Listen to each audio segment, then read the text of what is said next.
Today I'm going to show you how to take a stack of old t-shirts and turn them into a t-shirt quilt. Ready? Let's get started. To make our t-shirt quilt, we're going to need our t-shirts, some lightweight fusible interfacing, rotary cutter, scissors, iron, cutting mat, pressing pad, ruler, and our sewing machine with a 1/4 inch foot. Take your shirts and decide how big you're going to make your blocks. All of my shirts are very large, so I'm going to make my blocks 16 inches. If you have some large shirts and some small shirts, go with the larger size. It's easy to add borders to any pieces to make them larger. And if you make them smaller, you might end up cropping out part of your design, and that's a big bummer. If your design is all contained on the front like this one is, use your scissors and cut open your shirts. It's easy just to follow the seam down the side, up the arm, and across the top.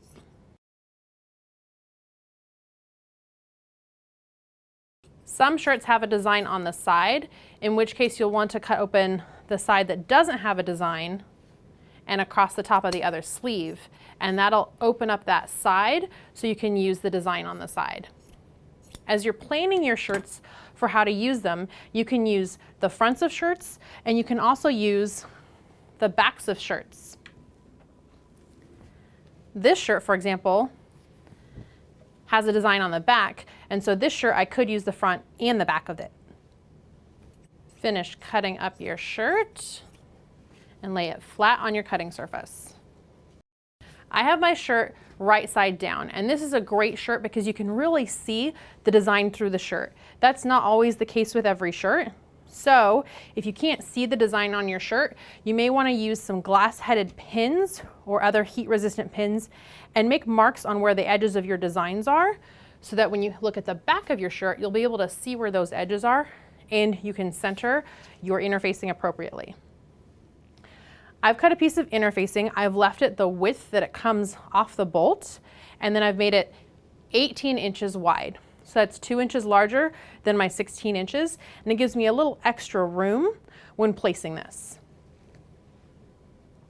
I'm going to bring it all the way up to the top because I have lots of extra room going top to bottom, and I'm just going to adjust it on the sides. Now, if you're trying to center everything, you can fold your interfacing and give it a crease, fold your shirt, give it a crease, and then you'll know that your interfacing is centered right on your shirt. But since we did give ourselves an extra 2 inches of space, we have enough room to groove as we're working on our quilt. Now I'm just going to use my iron and lightly press this in place, fusing it. The reason that we're using a fusible interfacing is because our t-shirt is super stretchy. And if we try to sew this, it can easily warp and get our t-shirts and our quilt all wonky. This lightweight fusible interfacing just gives it a little bit of stability because it doesn't have any stretch to it. Fusing this in place keeps our t-shirts perfect. So when they're cut at 16 inches, they stay 16 inches when they're sewn, and it makes the quilt go together so much easier. We have our interfacing all fused in place, and we're ready to trim up our quilt. I do want to make sure that I kind of get this centered. So I'm finding the edge of my design here, bringing it to the edge over here, and then just giving myself a little crease. And then I know that this is about the center. I will want to line it up with this right here though. So I'm going to start by cutting the top. I'll turn my shirt so I have it facing me, and I'm going to line up the edge of my ruler with the bottom of the words, and that helps me line up this and keep it straight in my quilt. So I'm going to cut. The saying measure twice, cut once is even more accurate when we're doing t-shirt quilts, because once you cut into that shirt, you'd have to go find another shirt if you mess up. However, your other option would be to add borders. So it wouldn't be the end of the world as long as you kept your design intact.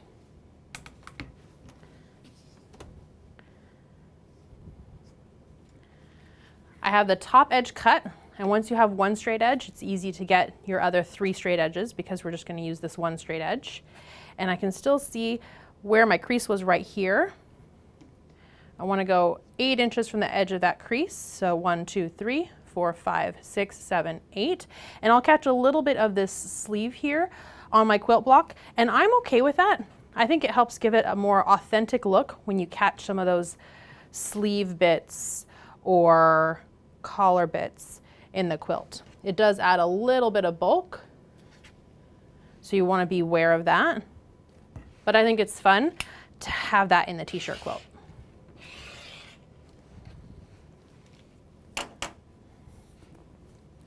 So now we have 2 edges, 2 more, and we'll have our quilt block cut.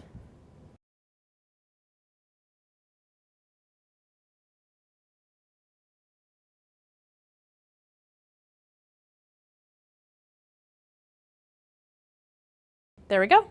Our quilt block is completely cut. All of our quilt blocks are 16 inches by 16 inches, and that makes piecing together our quilt much easier because everything is uniform. This shirt had a design up by the collar that I didn't want to lose.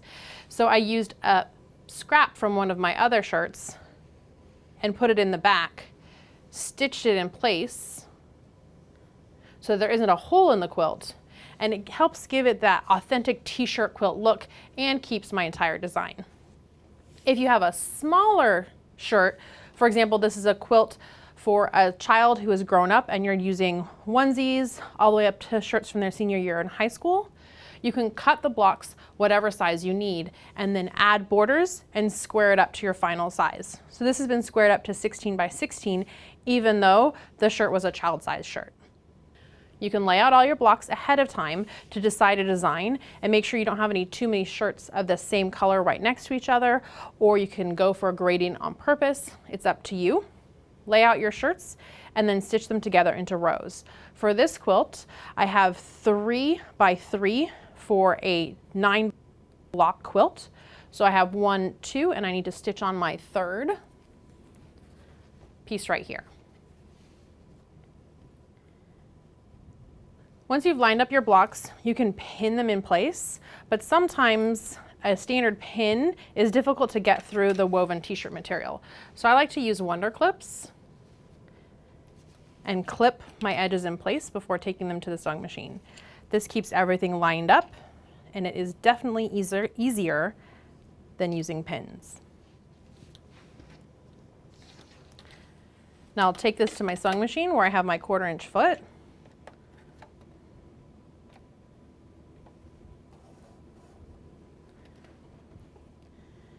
And stitch.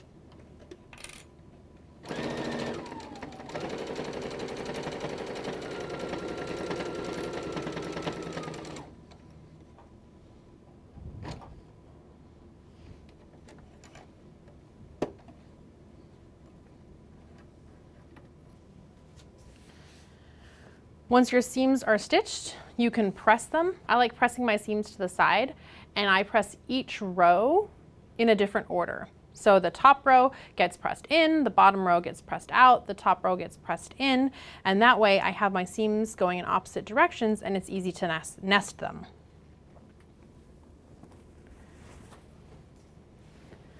These rows have already been stitched together, and you can see this top row, the seam is pressed out. This bottom row, the seam is pressed in. And when I stitch this seam, my point is perfect. And I love perfect points in my quilts whenever possible. So since my top row is pressed out and my bottom row is pressed in, this one needs to be pressed out.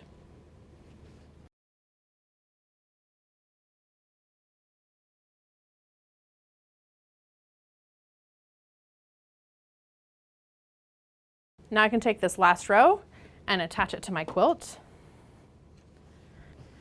I'll line up my edges and I'll be able to nest these seams which means with one set of seams going in one direction and the other set in the other direction, they'll line up just right and I can feel it with my fingers. And add a wonder clip to keep it in place.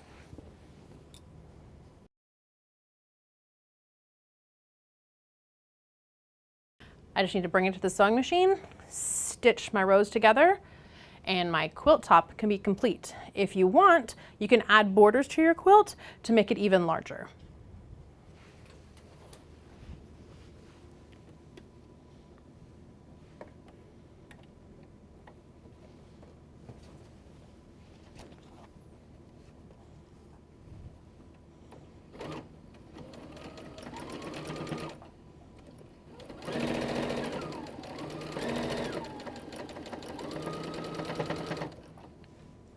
You want to stitch a little slower through some of these bulky spots, like here where I have multiple layers and my shirt collar.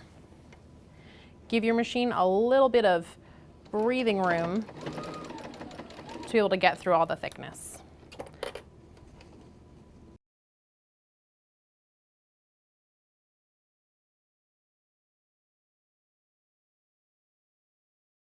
Once you have those final seams pressed, you've got yourself a t-shirt quilt.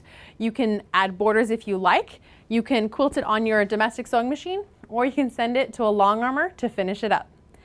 If you have any questions or comments, leave those down below. Make sure to give this video a like and subscribe to this channel. Thanks so much for watching.